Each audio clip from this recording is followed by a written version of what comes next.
obviously his entry is going to completely transform the way the politics is going to be in Tamil Nadu. You see there is a possibility of Vijay forming a third front with like-minded parties even today? Charisma Vijay would be able to provide. He would be attraction during electoral campaigns. He can draw crowds, all that is fine. But also he will have to have enough muscle.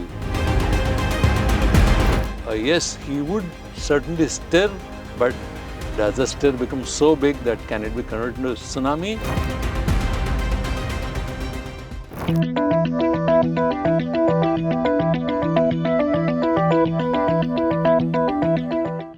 Hello and welcome. I'm Vijay Srinivasan and welcome to Talking Sense with Srini. In a significant development here in Tamil Nadu ahead of the elections in 2026, actor turned politician Vijay has been announced as the Chief Minister candidate by his party, Tamil Nadu Assembly. Joining me to discuss further is our Editor-in-Chief, Mr. S. Srinivasan. Hi Vijay.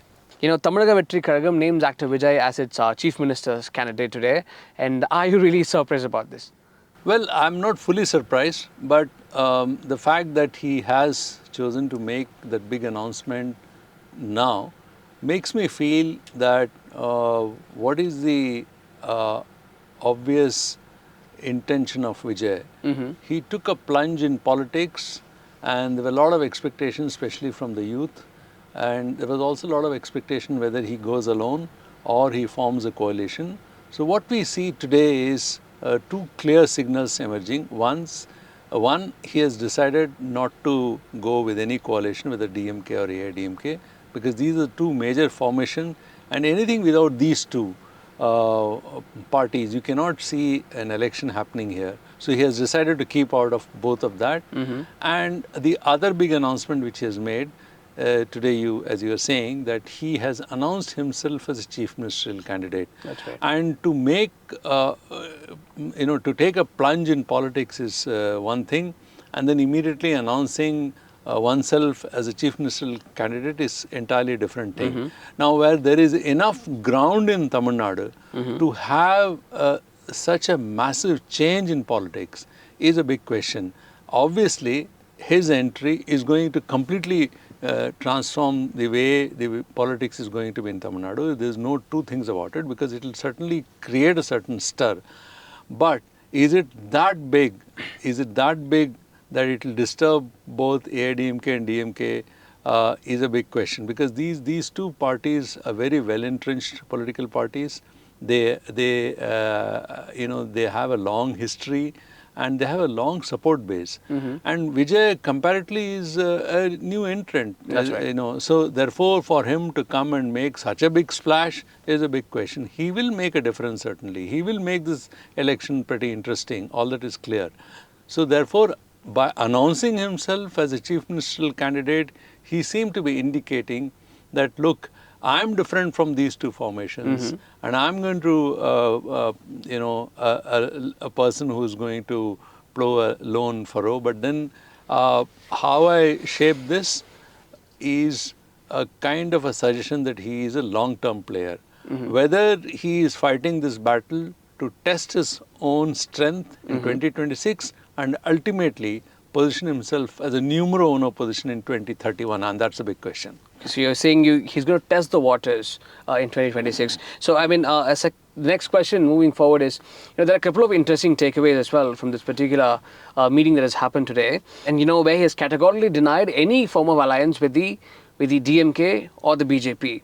So but if you really look at, he seems to have a soft corner for the AIADMK in terms of the kind of political speech that he has been putting for the last couple of months. And he has called the DMK his political enemy. He has called the BJP the ideological enemy. So how do you see the alliance sort of, play out? Well, you're right. The first salvo was against DMK. And he raised two important points while attacking DMK. One is corruption. The other one, which he really went big on, is the kind of the legacy party and how it is a dynasty.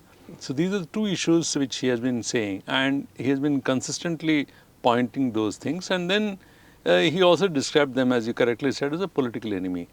But there was a question about whether ideologically he'll swing towards BJP.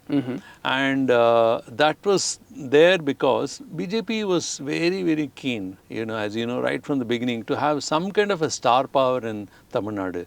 The one thing they have been constantly struggling is to have a leader who has a kind of a charisma, which is very important in Tamil politics.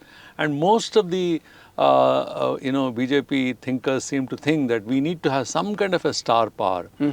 I would say that, despite not having a formal star from cinema, they did manage to create somebody like Annamalai.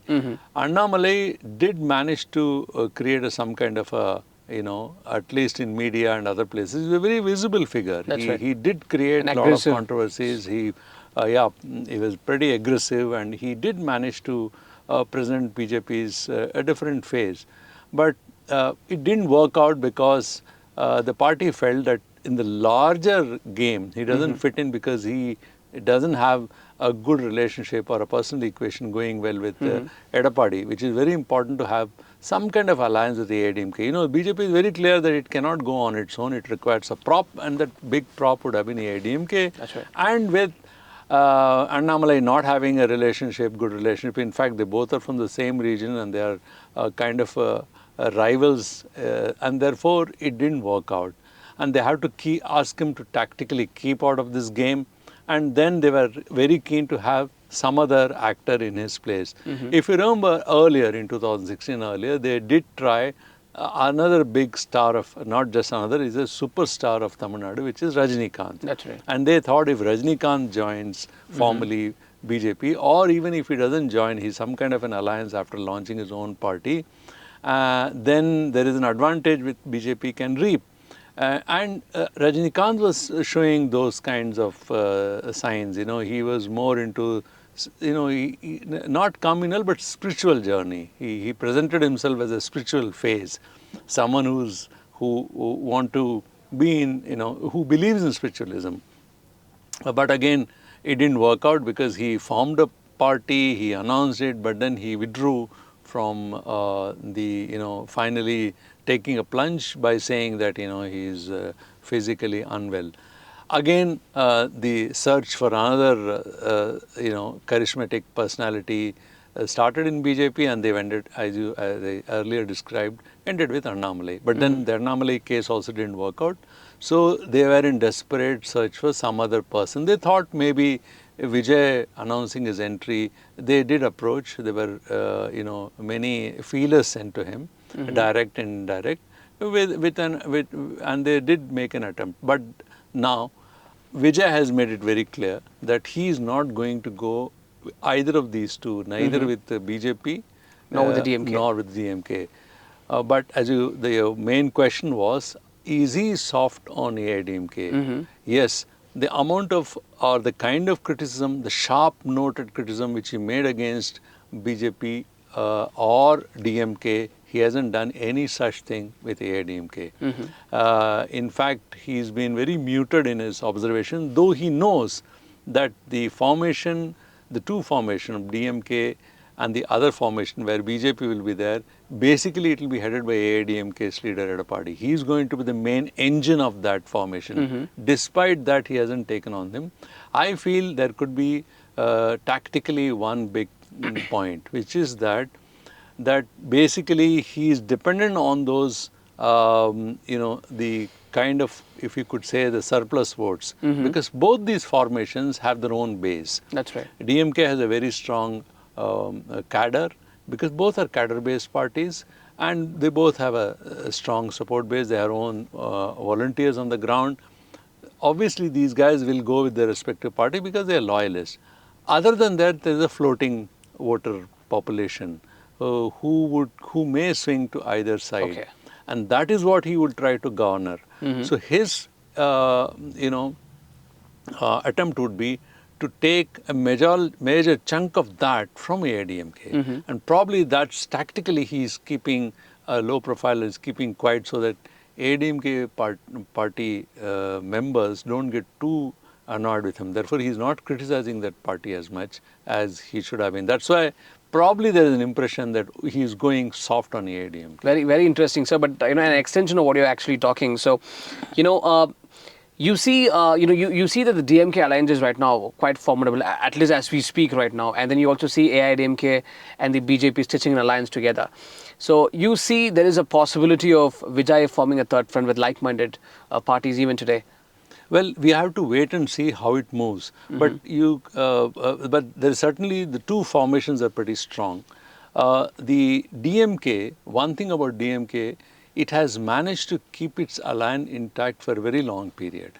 And though there have been murmurs here and there, VCK, Vidudalai Chirutai Katchi, That's right, absolutely. and the other members have been making some noises here and there.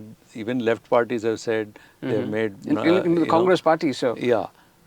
Congress not so much, but left has made pretty harsh, if you see the interview of the General Secretary, new party General Secretary, he has made a pretty harsh remarks about. But yet, the alliance is intact. They have fought assembly elections together, they have fought parliamentary elections together, and they seem to be sticking together. And I think this alliance is a strong one because they want to continue because of their opposition to BJP. Since BJP is on the other camp, which is what now the advantage DMK seem to be having. So that alliance is intact.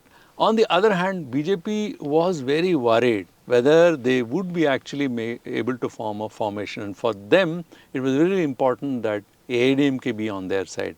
That's why the Chanakya of BJP, Amit Shah, came down to Chennai much earlier than what he should have been and announced alliance with AIADMK. Almost it was as if it's a desperate announcement. He wanted to make this very clear that look, we are going with AIADMK.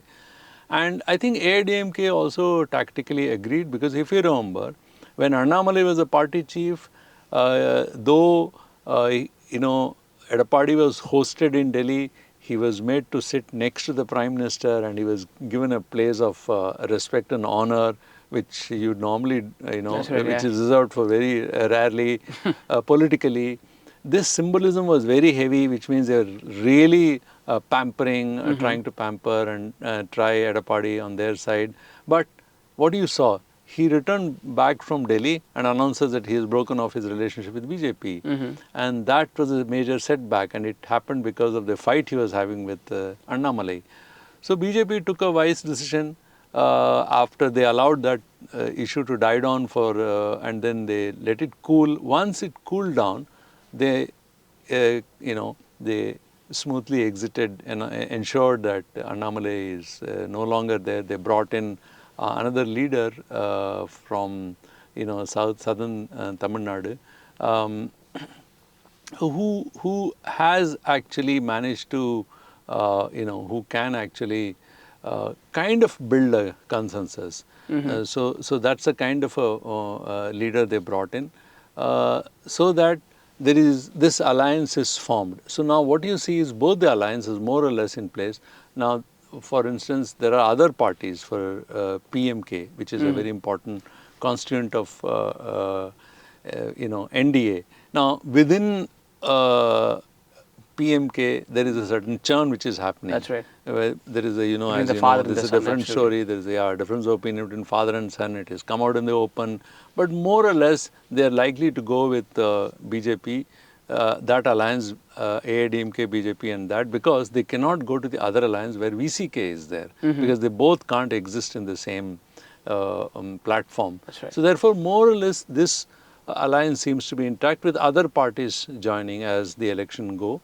So therefore, these two alliances are, can Vijay now, as the question, form a third alliance? Now, traditionally, third alliances haven't done very well in Tamil Nadu because that's how the history of electoral alliances in Tamil Nadu has been. So in this case also, we really don't know whether third alliance would really work and whether other parties would like to go with Vijay. It really, one has to wait and see as we, in the run-up to the elections, because the certain charisma Vijay would be able to provide. He would be attraction during electoral campaigns. He can draw crowds. All that is fine, but also he will have to have enough muscle, financial muscle, That's right. not just to fund his own party electoral campaign, but also of his other alliance partners, because they will also be looking forward to that.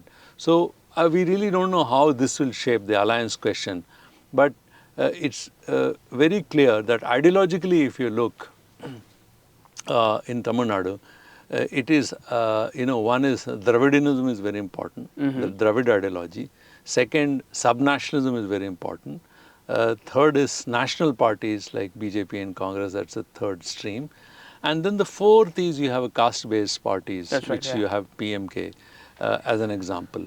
So these four formations are there, and therefore the distribution of this, how it takes place, who goes where, all those things have to be seen. And it also remains to be seen how he formulates this, his own speeches, formulates his own policies, and come out more in public to talk about various issues. Because if you see, Vijay is very much untested. He has never been part of any government, he has never been part of any administration, and he is untested. He has never been participant in any major electoral campaigns. He hasn't somebody who has come from grassroots level. He hasn't led a movement. He hasn't done anything like that. So really one has to test and see what kind of stand he takes on various issues. So ideologically he still needs to be tested. That's right. If you give me more time, the ideology which he is currently trying to project, he says, It's a mix of both. yeah, That's mix right. of two. So he says I have two. If one eye is Dravidianism, so he's drawing from there, and the second eye he says is Dravidian subnational, Tamil Desiyam. subnationalism. So he wants to. These are his two eyes. He says. So he is playing on this that whether he can get the Dravidian support and also That's the right. sentiments of subnationalism. Subnationalism runs very strong in Tamil Nadu. That undercurrent is always there, which has been with a party, with That's a right. small party, which is Seaman. He has been doing, a lead campaign for that. So that's a mix with which Vijay is heading, and therefore what kind of vote share he attracts is a big question. That's right. So as you write, I'm going to cherry pick what you said. So he's going to be a blend of Dravidianism and the subnationalism, and Tamil nationalism there. So do you see him sort of effectively breaking what's been called as the Tina factor, which has been in Tamil Nadu for the last couple of decades. So there's some kind of a powerful alternative to the Dravidian parties. I know it's kind of an apple versus orange comparison. If you do it with Delhi, what has Arvind Kejriwal was able to do you think Vijay would be able to do it here in Tamil Nadu? Well, it's a very interesting question. You are saying, can there be a tsunami? See, look, it will be instructive to let's go back to see what has happened in Tamil Nadu. There is only one major leader, which is, who's another film star, who managed to, emerge on his own. That's right. Which is Vijay. Okay. Now, so if you look at that I think, let me look at the figure. I think 2006 elections, he got about 8.38% vote, and that was a massive, that really made everybody sit up. That because on his first going, and he went alone. That's right. He didn't have any alliance, and he could garner this kind of vote share. In the next outing, I think in 2011, he again managed about 7.88% votes. In the first time when he contested alone, and he won only one seat. And the second time when he contested, he won, he got 28 He was seats. the leader of the opposition in a way. Now, he was in a kind of an alliance. There was an That's right, yeah. understanding. But what happened was that Jayalalitha came to power, and he became the second largest party, pushing DMK to the third position. And therefore, he de facto became the leader of opposition. That's right. But then after that, the alliance wasn't there, and he couldn't come back to that position. So this is only one example where a party leader from cinema jumped into politics, formed his own party, and went into electoral battle, and then made a place for himself. But then it wasn't a steady ship. Ultimately, it sunk. So whether Vijay is looking into those aspects. I'm sure he's trying to learn from history. So he has to learn from at least 3 stars in the past. Okay. Now, who are these? As I said, one is Vijay Kant's example. Second, he can look at Rajnikant's example. Third, he could look at Kamal Hassan's example. Okay. And learn from their mistakes and kind of course correction from that he could do. There are other stars in the past, That's right. which is MGR followed by Jayalalitha, but they are completely of a different, they're a different kettle of fish. And then you have even Karunanidhi. He is not exactly a star, a film star who acted in movies, but he is nonetheless a star in his own right. He was a major scriptwriter, a major personality in those days, and he's the a major linchpin of orator, the Dravidian movement. So that's a different story. Therefore, if you look at the recent history, you can take this from Rajnikant onwards. So if you see this example, there is only one person who seemed to have played it correct to a point. Then again, he fumbled after a point of time. With these examples, if Vijay is trying something like this, but things are now in a different era. This is an era of social media. This is an era of intense, electronic media. This is an era where people are taking multiple interest in election. This is an era where elections are managed. It's not just that you go into elections. There is a complete management of election which happens because you hire people who look at each constituencies, each vote, and then in each booth, they actually know who their voters are. So in this change atmosphere, how Vijay manages is a big question. Okay. And therefore, we'll have to check out and see whether he, as you wanted to know, whether can he be a tsunami? Can he really transform? Can he change the ground? The other thing is, there are 2 instances where ab initio political parties were formed which managed to come to power. One example is N.T. Ramarao of Andhra Pradesh, That's right, yeah. who managed to come to power within 11 months. And that time he launched a major political movement that was built on Telugu Bidda. What he meant was that the pride of Telugus need to be restored. And it was a very powerful message for Telugus, and they were swayed by that. Second, you have in Delhi, which is Arvind Kejriwal, Kejriwal. It happened on the back of Nirbhaya case in Delhi, and also the major corruption movement, cases. And he being head of anti-corruption movement, he could mobilize and he could get the masses on his side, because the Delhiites were really looking for an alternative. They are very tired of Congress rule, and they were also not very keen on BJP. And he came out as a kind of a fresh offering, a fresh air. So that's why they picked him up. Whether such conditions exist in Tamil Nadu right now, I'm doubtful. Okay. Therefore, yes, he would certainly stir, but does the stir become so big that can it be converted into a tsunami? It's a big question. As of now, I would say not yet. Thank you very much, sir. Insightful talking to you. Thank you. Thank you.